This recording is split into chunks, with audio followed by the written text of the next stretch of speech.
et indépendants. La parole est à Stéphane Demilly. Merci Madame la Présidente.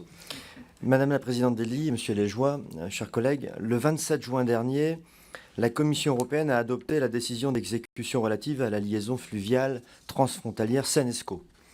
C'est une étape très, très importante pour la France et pour la Belgique, puisque cette décision fixe notamment un calendrier pour l'ensemble de ce réseau fluvial de 1100 km de voies navigables d'ici 2030.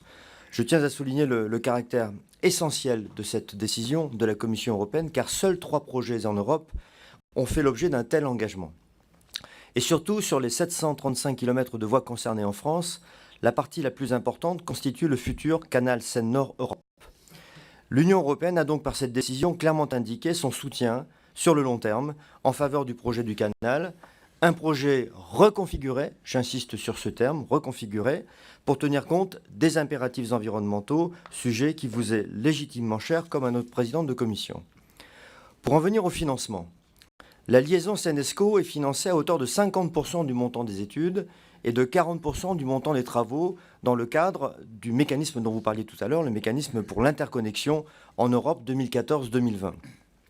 La décision de la Commission européenne a même confirmé l'éligibilité du projet à un financement à hauteur de 50% des travaux pour la prochaine période de financement européen 2021-2027.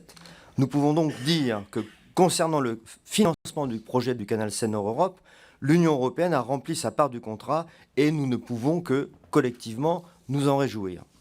Mais maintenant, il faut également préparer l'avenir de cette infrastructure, car le fluvial est un enjeu majeur, pour reprendre l'expression de Mme Pompili en introduction de nos débats. La question est donc celle de l'avenir, et notamment de savoir comment favoriser significativement le report modal, réduire le nombre de poids lourds qui transitent sur l'autoroute A1 et de fait diminuer les émissions de CO2 par la réduction du nombre de camions. J'aimerais donc avoir vos avis sur l'Eurovignette.